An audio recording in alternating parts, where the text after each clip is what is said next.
Good afternoon. For those who do not know me, my name is Arnitha Ball, and I am the president of the American Education Research Association. Thank you. It is my pleasure to officially welcome you to the opening plenary session of AERA. We are excited to begin this year's annual meeting with the recognition of the sovereign indigenous nations on whose land we are meeting.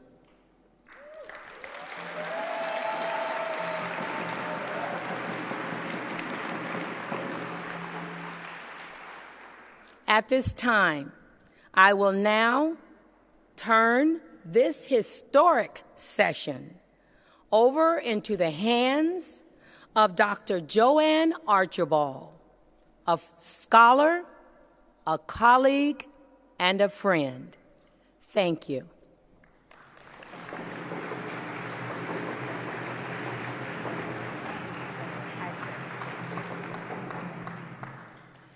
Well, greetings. I've not seen so many people in one room for a long time. We're going to have a wonderful evening and an exciting opening plenary. I welcome you here to the traditional and unceded lands of the Musqueam, Squamish, and Tsleil-Waututh First Nations. This evening, we will have an Indigenous teaching we call the intergenerational learning. So we're going to have those of us who have been seasoned scholars and cultural knowledge holders share some ideas with you, and we'll hear some words from some emerging scholars, and we'll have songs shared by Indigenous graduate students and some of our faculty members. First of all, I want to introduce one of our very valued leaders in our Aboriginal circles. I'd like to introduce Chief Ian Campbell from the Squamish and Musqueam Nations, who shares with us, with many people, the important teachings and values that he has had passed on to him from his ancestors. And Chief Ian Campbell will be accompanied by Amanda Nahaney and Heather Commodore. So let's welcome Chief Ian Campbell, Amanda Nahaney, and Heather Commodore.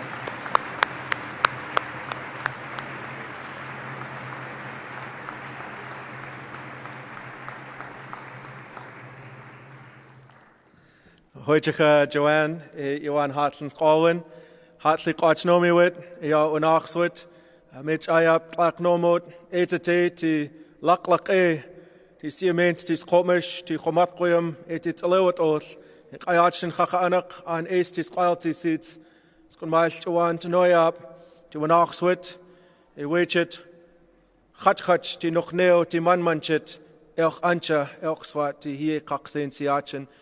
Mechet lak etete ti bakals ti noch ayenso ti chaislachum ti smant etete chetla skotsats e elchswati och ochomelchs. Are you following me so far? I just wanted to say good evening, and it's an honor to be here. First of all, I want to commend all of you for the excellent work that you're doing throughout our communities and our territories. It's wonderful to be here this evening to start us off in a good way to remember the very rich history of our Coast Salish peoples in this land. We span many thousands of years of teachings of our traditional way of life, and we must adapt to our ever-changing environment. So you are helping facilitate adaptation to draw forward traditional knowledge and apply it in a modern context. We are here in an area known as Lac Lake, the future home of our Coast Salish casino. No, I'm just kidding.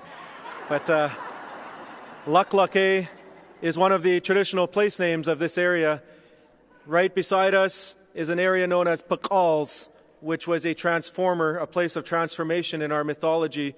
and that is where many of our lineages descend from, many of the villages in and around what is now known as Vancouver. So it is my pleasure to welcome you to the territories of the Coast Salish, the 3 First Nations in this area, the Squamish, Musqueam, and Tsleil-Waututh. I'm here with my partner Shaman Sot and my relative Heather, and we would like to start this evening with a welcome song, with Aitzap Mesteoch. This song is a Musqueam welcome song that says you are all good people and you come from a long lineage of good people, that you've been brought up with teachings that we bestow upon our children, the stewardship of the very rich teachings of our families and our communities. So again, welcome, and we'd like to begin with a Musqueam welcome song. Hoichacha.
Hoichacha. I just wanted to share a couple more words to welcome our international delegates. It is a great day to see the resurgence of Indigenous cultures and the paralleling with the Western models of education. We have traveled quite extensively to many of the Pacific Island nations to reaffirm our ties with one another through memorandum of understandings and protocol agreements with many of the Indigenous peoples around the globe. So welcome to each of you, to our friends and relatives. The village right beside us, Pakals, was known as the Kanaka Ranch, where the first Hawaiians jumped ship in the 1800s to marry our beautiful Squamish and Coast Salish women. So we have many family ties with many of the Indigenous peoples. So aloha, mahalo to many of our Polynesian delegates and to our families that have traveled abroad. So welcome. Hoichka.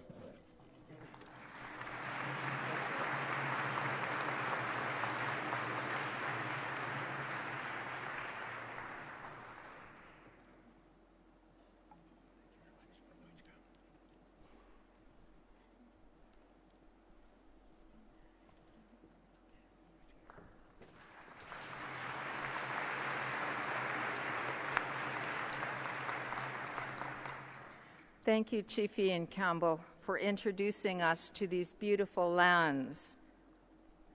I'd like to now ask our Indigenous graduate students to come up to the stage to share a couple of songs of welcome.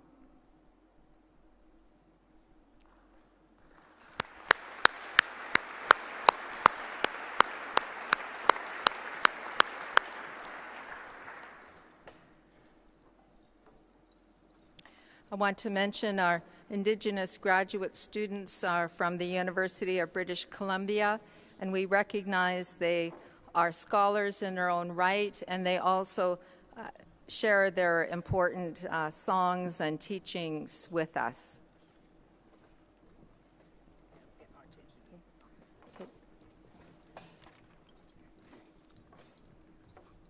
All my relations. I'd just like to introduce myself. My name is Tseamathot. I'm from Tsealis or Chehalis, and we're going to share a song. It's about equality between men and women. It's called the Co-Ed song. It's from my territory where I'm from. All relations.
I've just been asked if I would introduce a song that came to the women of the Statliam Nation during a time when this country was our indigenous country was under siege.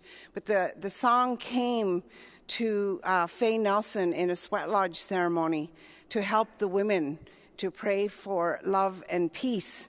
But it has come to be known as the Women's Warrior Song. So this is the Women's Warrior Song.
I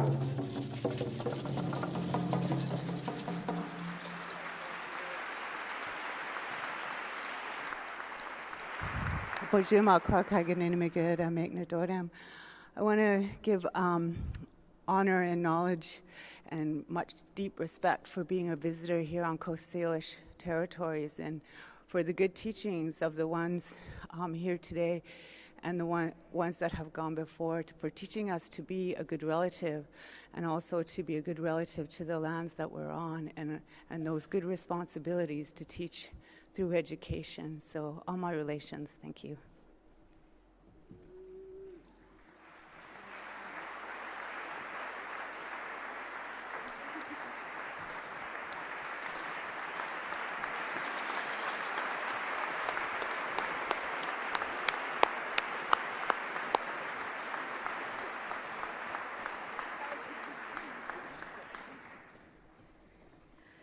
Thank you very much. It warms my heart and my spirit and my soul when I see our graduate students, our faculty members, and also our community members. I want to thank Art Leon for coming here and supporting us and helping to teach all of us. We're all learning these important songs, and we feel that in these gatherings, in order to set a good atmosphere so that we can listen with our hearts and connect that with our thoughts, that the songs help us to do that.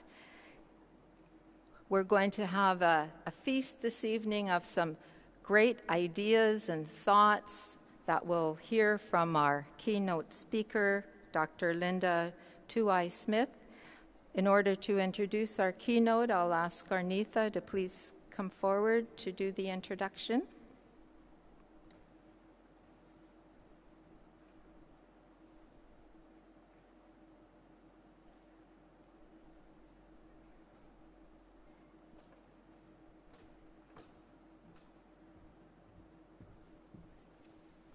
Thank you. It is an honor to introduce to you our opening plenary speaker, Professor Linda Tuai-Smith is Pro-Vice Chancellor Maori and Dean of the School of Maori and Pacific Development at the University of Waikato in New Zealand. She is the former president of the New Zealand Association for Research in Education. She is chair of the Social Science Panel of the Marsden Fund and a member of the Health Research Council of New Zealand. Linda is author of Decolonizing Methodologies, Research, and Indigenous Peoples. With pleasure, I introduce to you Dr. Smith.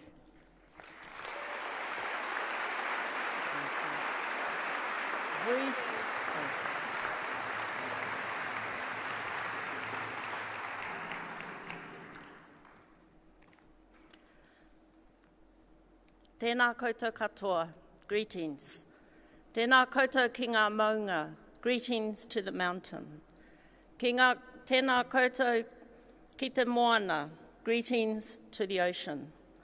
Tēnā koutou ki ngā tangata whenua o tēnei whenua, greetings to the First Nations people of this land. Tēnā koutou katoa, ko tai mai, I runga I te kaupapa o AERA. Greetings to all of you who have come for AERA meeting. I acknowledge the generosity of Musqueam, Squamish, Tsleil-Waututh nations for having us on their lands. I particularly want to acknowledge my colleagues from the different universities of British Columbia and their graduate students who have hosted us over the last 2 days and tonight. I want to acknowledge the elders who are here today and the youth, because in this session we wish to model and not just talk about Indigenous education, but model some of the core values that are important in the way that we do our work, and to acknowledge the intergenerational significance of our survival on these lands, our survival as peoples. I also want to honour many of our colleagues who've worked hard to break into the halls of the academy, to change education, to succeed. And in particular, I want to acknowledge Oscar Coagley from the University of Alaska, who connects many of us because he travelled so extensively and opened the world up to Indigenous knowledge. He was at UBC, he was at the University of Waikato, and I met him at many sessions of AERA. I also acknowledge Bill Dermott, who I met in Greenland. Funny the places we end up in as Indigenous scholars. I understand many of you get to go to places like Jamaica and Italy and Greece. We go to Greenland when it's really freezing cold and mostly dark to do what we believe is transformative work. And I acknowledge all the other scholars across our different lands who are no longer with us, but have left a legacy and a responsibility that we must bear and that we must carry forward and leave in a better place for the generations to come. For those of you at the back of the room, and for those of you who are in another room watching this on TV, I hope you enjoy it. And thank you all for coming. So when I first saw the theme of the conference, I got a little bit excited, thinking, oh good, we're going to talk about the application of research. We're going to think about how we take research and make it make a difference.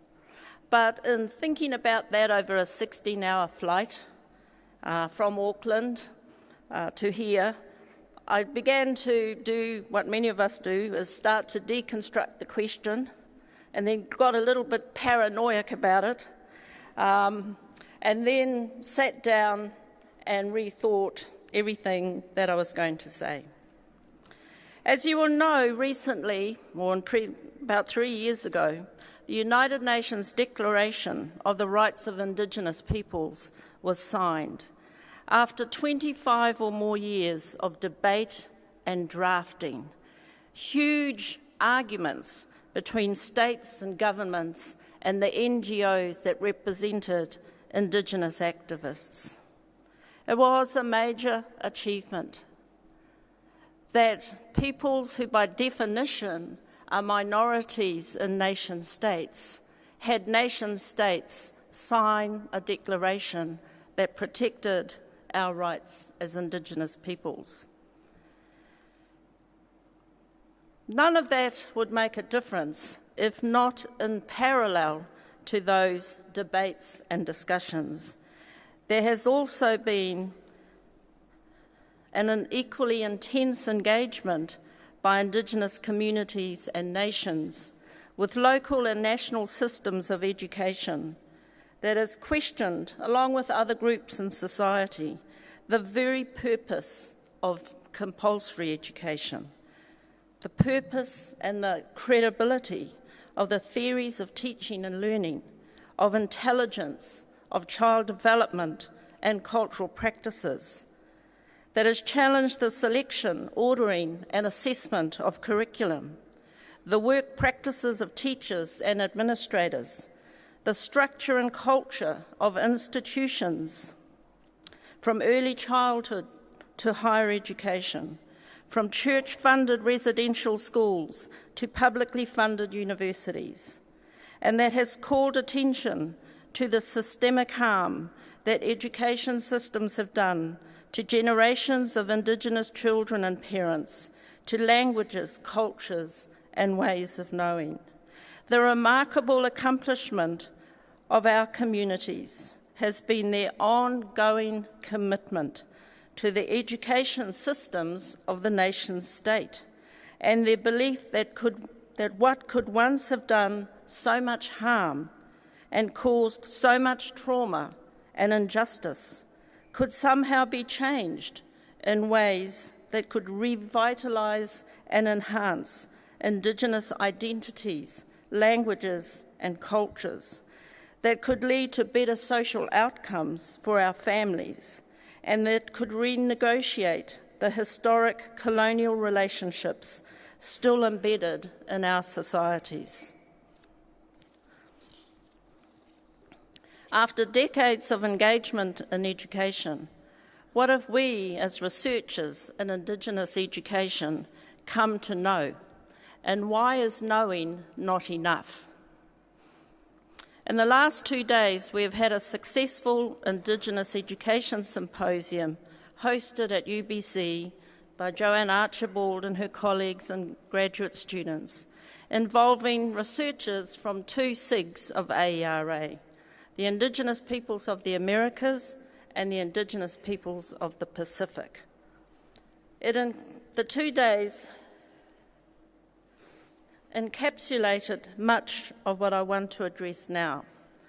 I do not want to simply go to what we know, because first I want to address what it means to come to know, because that in itself has involved decades of struggle and deconstruction and pain and discovery. So what does coming to know mean? So I think in our world, the first part of coming to know is recognition.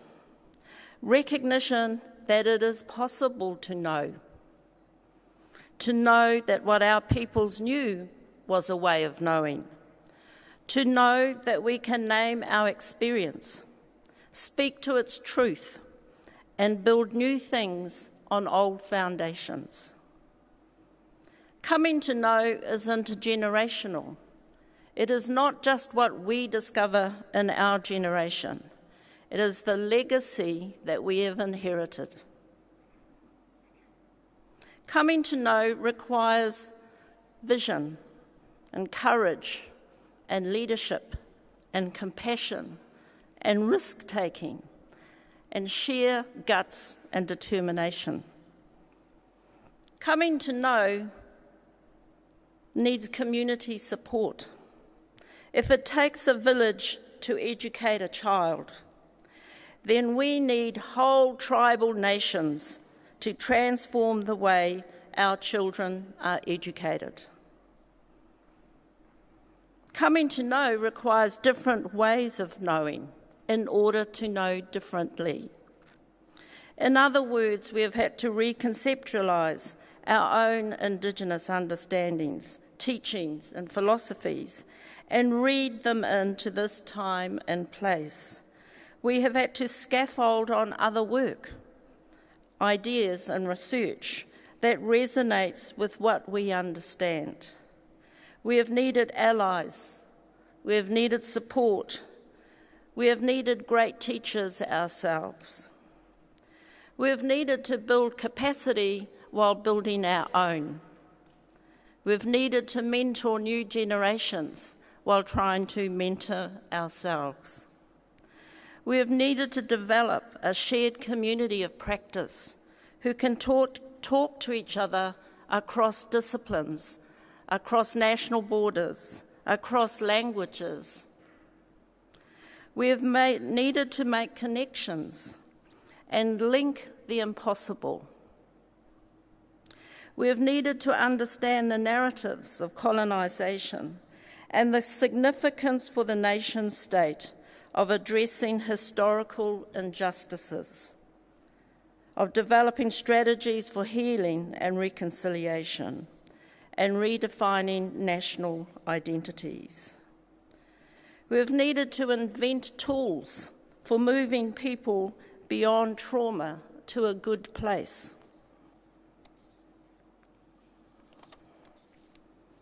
We have needed tools that equip our communities with ways that can assist them in their engagements with education. We've needed to discover and create appropriate methodologies that help us answer the questions that we have. We've needed to model hopefulness and optimism, because if educators do not believe they can make a better difference, then they just get in the way. We've needed to try some things out ourselves, build our own institutions, develop curricula, train teachers, model different practices. And in doing that, we've needed to learn what works and what doesn't. Mostly, we've needed to create new spaces for doing Indigenous work. Coming to know is a form of coming into being and creating a new space for working. Indigenous education and research has come into being and is coming to know, and in doing so has formed a contemporary intellectual space for Indigenous knowledge, theory and research.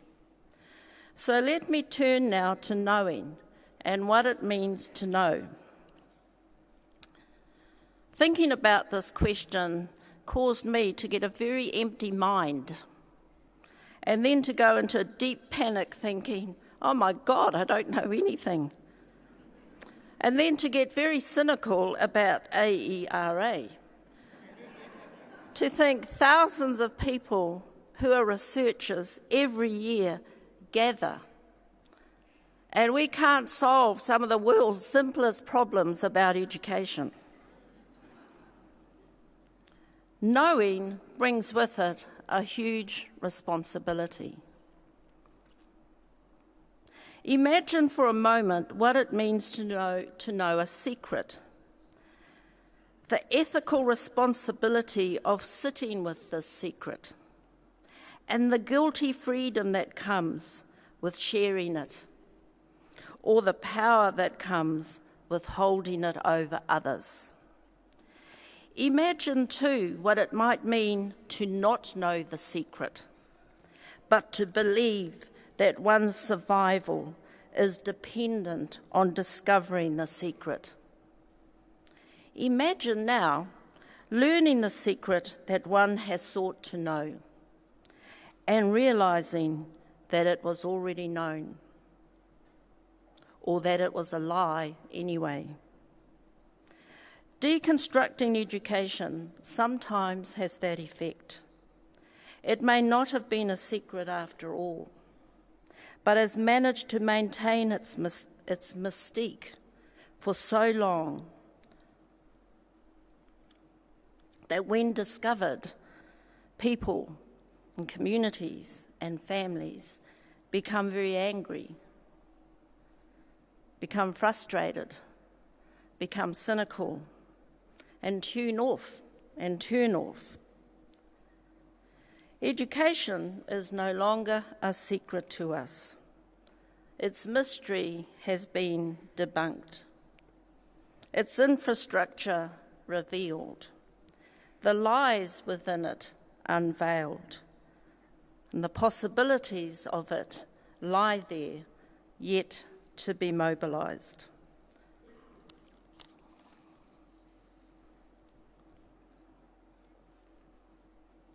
So I have some ideas of what it might mean to know, but there's a warning on my slideshow.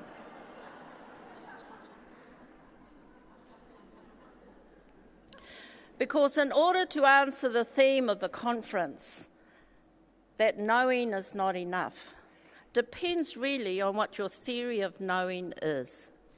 And so I've spent some time thinking about what is my theory of knowing and how does that resonate with the work of other Indigenous educators. So of course I've started with a circle, because for many Indigenous communities, it's not that we do not like lines, but we don't necessarily see knowledge as part of a lineal process. So our theory of knowledge is not a lineal theory where you learn, you know, and then you do. And it is a green circle. And of course, we can find circles, they're quite meaningful to us. You can find it in the food we eat. Things that hang in the air, suspended, looking pretty. We find them in our artwork, in our carvings, in the things that we do with our fabrics. And in some of our concepts of a circle, there's a sense of dynamism and movement, of things that move inwards and outwards. Sometimes you get a flat tire circle, and it does happen when you're doing research out in communities and the roads are metal. It also happens when the circle is punctured. It doesn't work anymore. And so when our own knowledge systems are fractured, they don't work anymore until we restore them. But circles move.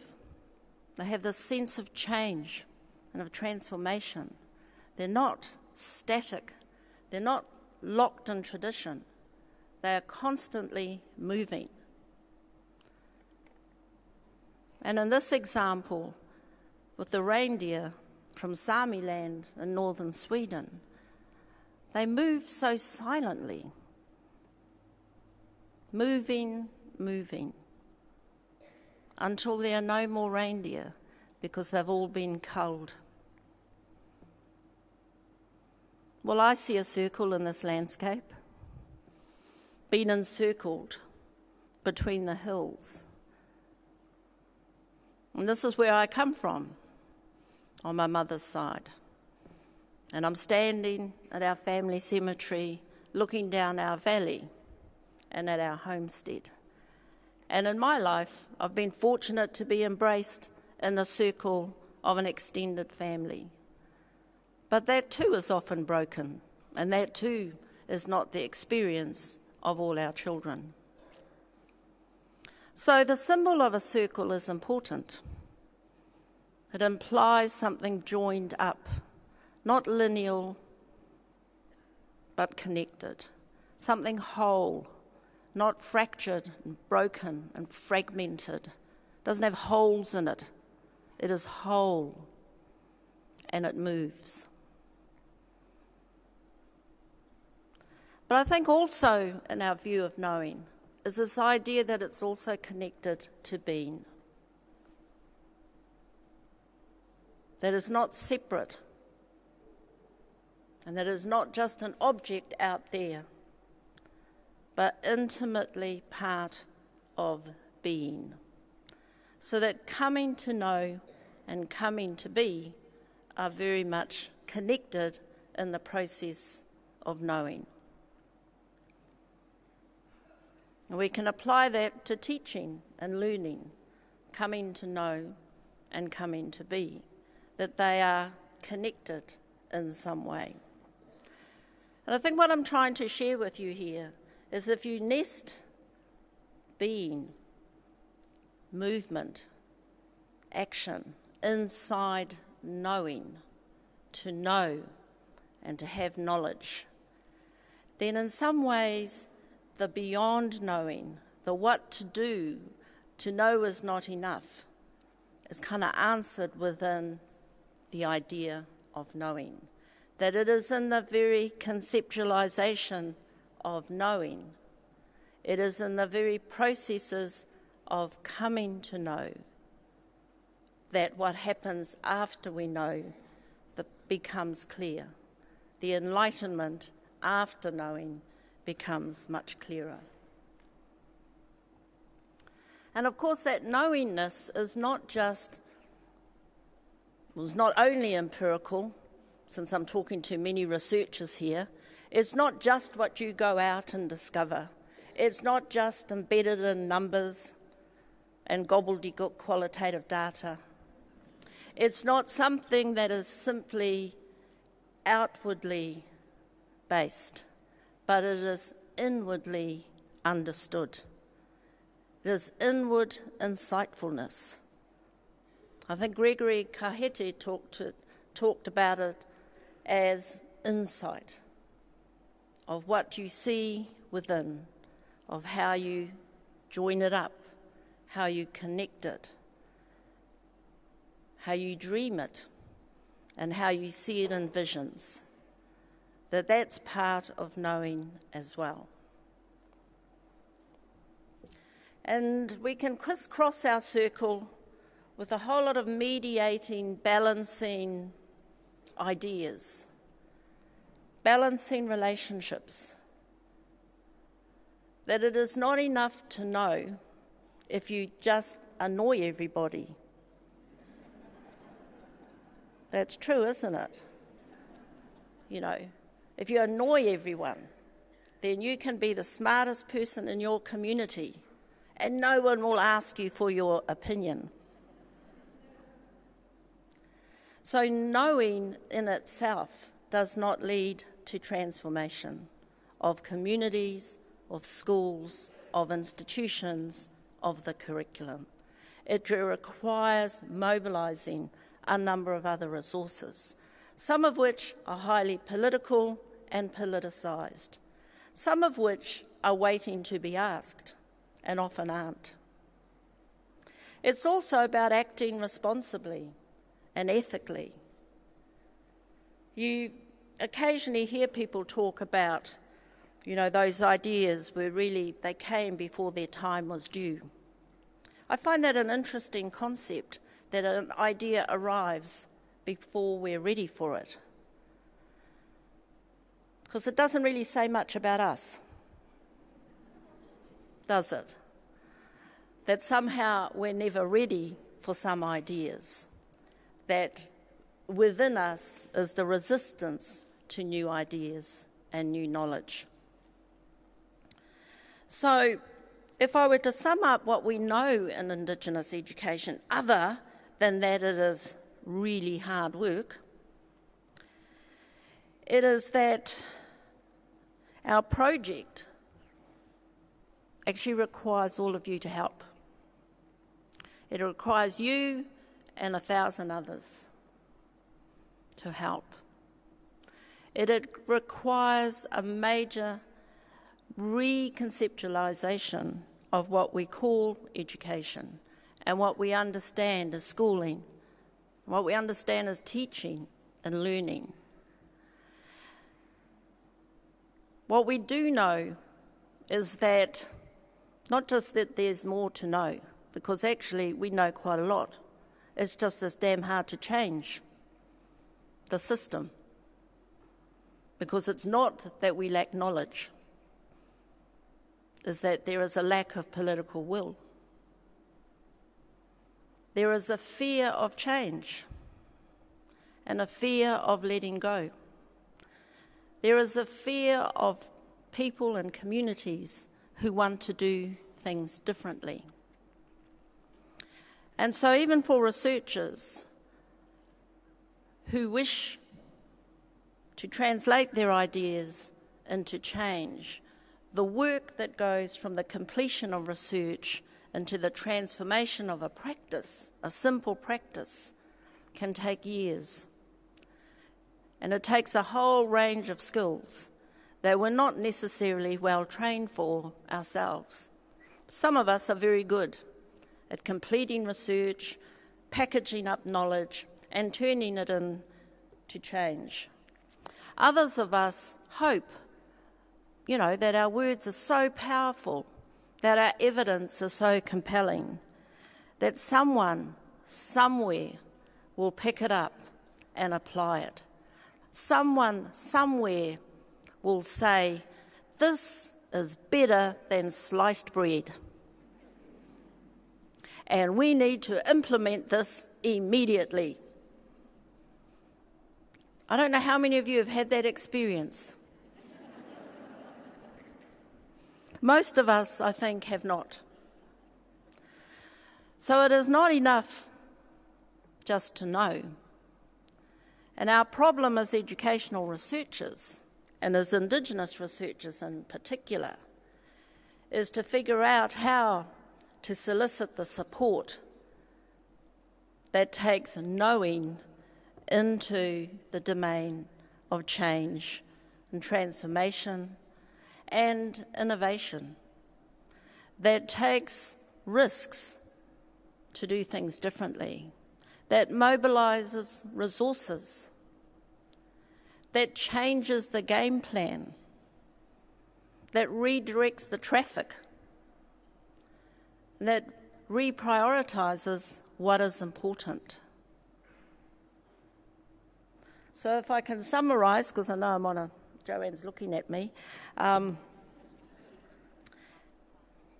it is not enough just to know, but rather than thinking about this as how to translate knowing into action, or research into translation, or transferring of knowledge from research to doing, I've thought about it in terms of beyond knowing.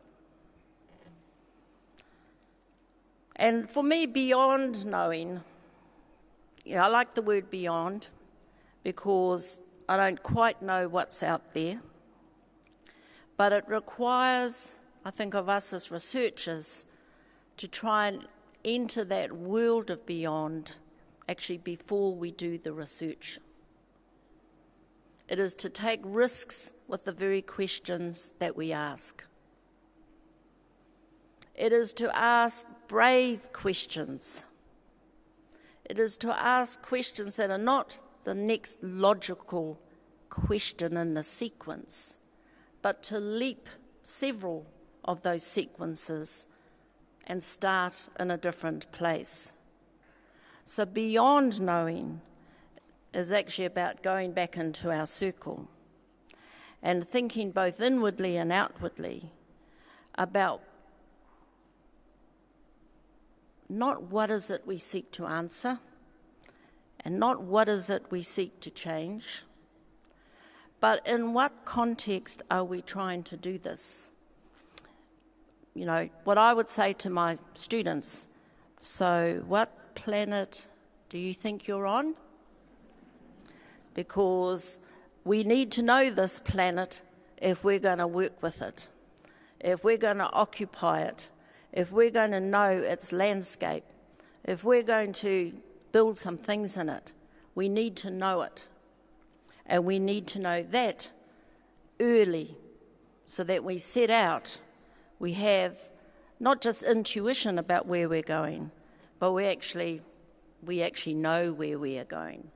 We know where it's taking us to. We just have to go there. And I think that's, for me, a different way of thinking about what we do with our research. Now, I can think of a number of projects that I've been involved in where we came to perfectly sound conclusions. Everybody in the research team agreed. Most of the funders agreed. But then the particular funder decided they didn't like the answer. They didn't like either to see texts of young people swearing about education. So then they wanted us to sanitise what children said. And when we took their powerful words out, we got the simple phrase, "School is boring." So we had about 10 pages of text which said, "School is boring. School is ... boring. School is ... boring." In order to really draw attention to, A, sanitising what young people say, but also the disempowerment of their words and of their voice. And when we read our script with many dots along the lines, we decided it was much too dotty to keep like that. and so took the dots out and took most of the text out and wrote a very nice, boring, but useful piece of research for a policy agency, which they then sat on for many months until they changed the policy so that it answered the problem that we said they had. And I think from that lesson, I learned a number of things about beyond knowing and about beyond research. Is that we could have done more work as we were collecting our students' voices to prepare the agency we were working with, to prepare them for the report we wanted to write, and to think about them as a human audience. Because at that point, we were thinking about them as them, strangers, hostile, not interested in us, and not wanting to do anything. And possibly a mistake when you're a researcher, funded by them, to want to bite their hand. You know, lesson A, do not bite the hand of your funder. So it was an important learning about how to present research and the work that has to go in at the beginning and in the process and through all the sticky bits and in the drafting and then in the presentation. And I think subsequent work where we have done that, where we have really spent the energy at the beginning, clarifying the question, understanding the limits, trying to push the limits out, understanding the possibilities, and trying to work with the people who we were working with to make that a powerful piece of research. We've had better results, but it comes back to the circle idea of trying to know that at the beginning and trying to work with it at the beginning and then build the momentum and the movement in a project through that process. I think another lesson in terms of research is one I'm working on recently, where I'm not actually working I'm working with Indigenous knowledge holders, elders in our communities, and Indigenous scientists, of whom we have a number in New Zealand who are very distinguished. And it takes out of the equation this idea that scientists are not Indigenous and that science is something owned by people who are not Indigenous. So you put Indigenous scientists together in a room with Indigenous knowledge holders, and you can make some assumptions that they can talk to each other.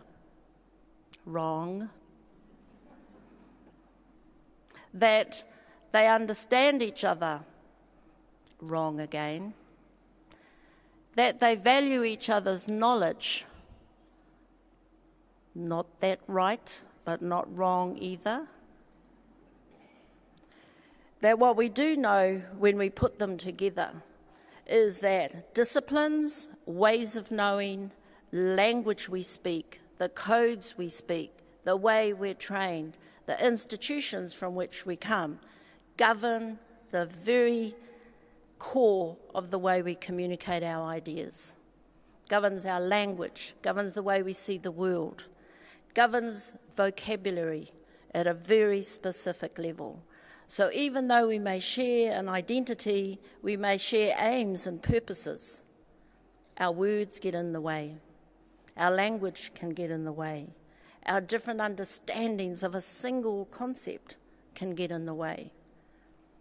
And so it's not simply about what is non-Indigenous and what is Indigenous and how can we transform the non-Indigenous world. It really is about knowing where we want to be and how we mobilise all our resources to get there. And that is a huge project. It's a huge project of decolonisation. It's a huge project of transformation. It's a huge project that I'm very happy to pass on to the next generation. So I know my time is up. I just have kind of one final thought about AERA. And I just want to acknowledge our little SIGs, the Indigenous peoples of the Americas and the Indigenous peoples of the Pacific, and acknowledge the work that has been done to create a space, an intellectual space, inside AERA, and one that many of you who have come to our sessions will realise is also an interesting pedagogical space where we've tried to model within our spaces not just what we know, but who we are in this environment, and that who we are as researchers is connected to who we are as peoples. And it is important to keep those things together, hold them together, and practice pedagogical diversity and not just talk about diversity. And so I want to thank and acknowledge our leader, Professor Magi Maka, who's not able to be here, and to thank the Indigenous peoples of the Americas, SIG, really for holding our spaces and for creating opportunities for our new scholars and for enhancing the conversations that we can have around Indigenous education. Not limited by, this is Indigenous, so we'll just talk about this. But this is education, and this is the view of Indigenous perspectives across the entire spectrum of education. We're interested in the lot because we want to change it all. Thank you.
Should I do it now?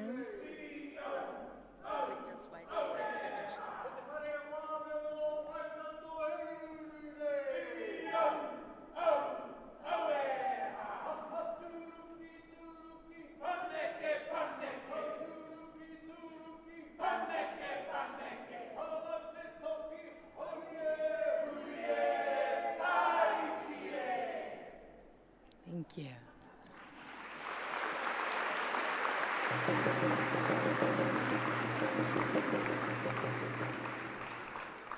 I would like to thank my colleague, Dr. Teresa Laframboise, a scholar on Indigenous issues at Stanford University, for educating me about a tradition, for thanking Linda for speaking to us today.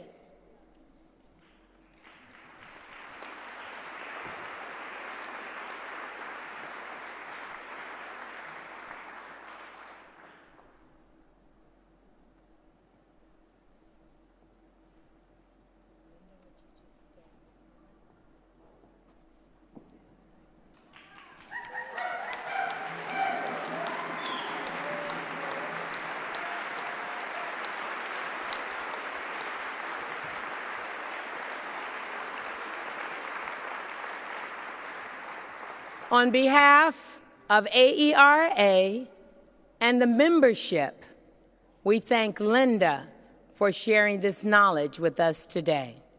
Is there more? Is there more? I'm going to allow Dr. Archibald to bring us to the final stages of this session, but before I leave the stage, I would like to invite each and every one of you to join us in a reception immediately following this session next door, where we may continue this conversation and begin this AERA meeting by getting to know more and to think about and continue the dialogue about why to know is not enough. Thank you.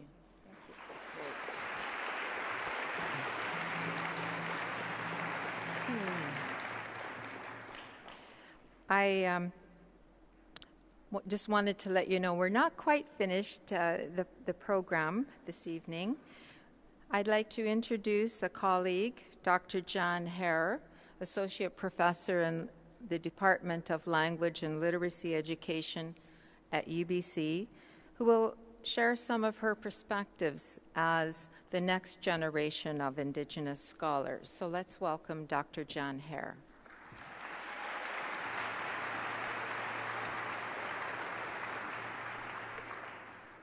Miigwech. Thank you, Joanne. They say there are some acts that you should never follow, the acts of children, the acts of dogs, and now Linda Smith. My name is Jan Hare. I am Anishinaabe from the Chaging First Nation, so it is a small reserve or reservation community in Northern Ontario, which is located in central Canada. I'd like to acknowledge myself here as a guest to the traditional territories of the Musqueam, Squamish, and Tsleil-Waututh people, and say Chimigwech to Chief Ian Campbell, who came and welcomed us here today. What everyone in this room is witnessing here is a demonstrated process of how learning is embedded in Indigenous knowledge. Our leaders, who are our teachers, shared with us the history, the meaning, and the protocols of place. And Linda, in a very well thought out presentation, sharing for us what it means to come to know, what it means to know, and moving beyond that, moving beyond knowing, and sharing that from ways that characterize Indigenous knowledge and methodologies. And she brings together cultural knowledge, and she frames it for us in an academic or institutional form. And so bringing together and modeling for our generation of emerging scholars, how to bring these traditions, these knowledge traditions together.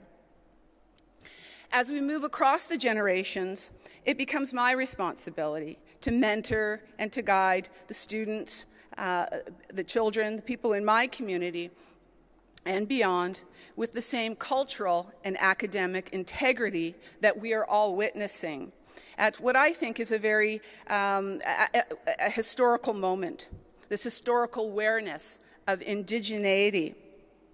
And the awareness of Indigenous peoples on whose lands this formal and premier academic institution of AERA gathers, and does so each year on the traditional territories of other Indigenous peoples. I would like to acknowledge President of AERA, Arnitha Ball, for creating space for the presence of Indigenous peoples as much more than aesthetics or a tourist gaze of dance and songs that many of you may have observed at the Vancouver Olympics. Rather, she opened up space in the AERA program in a meaningful way for the scholarly positioning of Indigenous ways of knowing. And doing this kind of work takes time, listening, collaboration, respect. It takes a rethinking of our place, our own privilege as members of AERA. So drawing on I'm going to draw on Coast Salish tradition, which is to raise my hands to you as a way to show respect. That you would allocate one of the most important sessions of the AER program to recognize the contribution of Indigenous ways of knowing as something so vital in a contemporary and global world.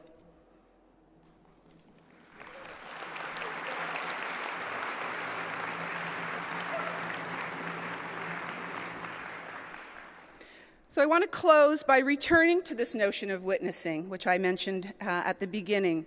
In Coast Salish tradition, the people on whose lands we gather, they select people at important events to stand as witness. To bear witness is an honor. It comes with it a responsibility to pay close attention, to listen, to observe what is being shared.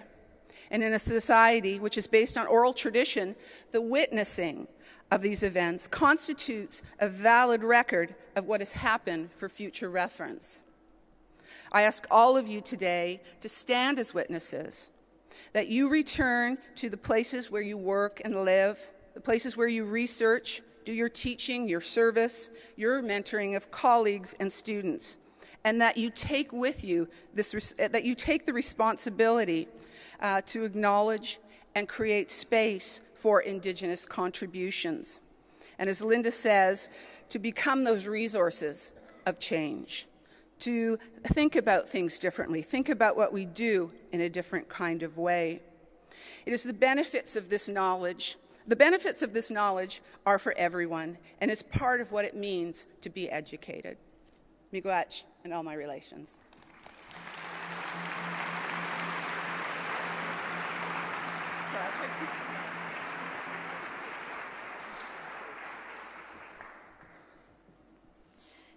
Thank you, Dr. Jan Hare. I wanted to acknowledge the honor bestowed on Dr. Linda Smith. When one gets blanketed with an Indigenous blanket, it is of the highest honor and esteem. And that is how we feel this evening.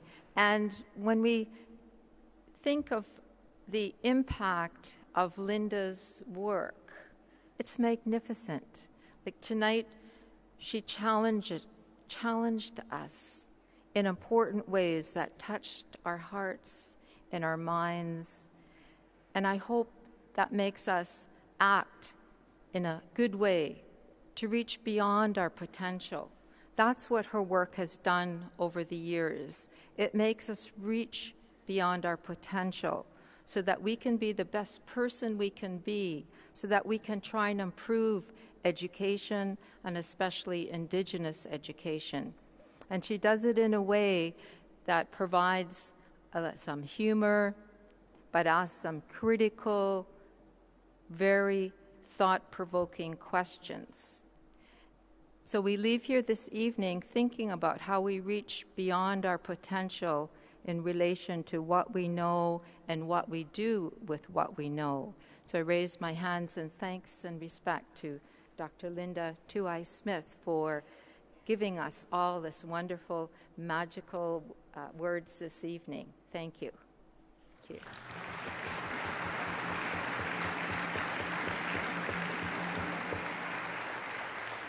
We are going to close with songs once more from our graduate students, but I also would like to extend the invitation to our Maori cousins, if you would like to also come up, because I know that perhaps you had another song that you wanted to share after Linda spoke and maybe you didn't get that opportunity, so I'd invite you and let's come up onto the stage as one big happy family.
introducing one of our PhD students in counseling psychology, Roger John.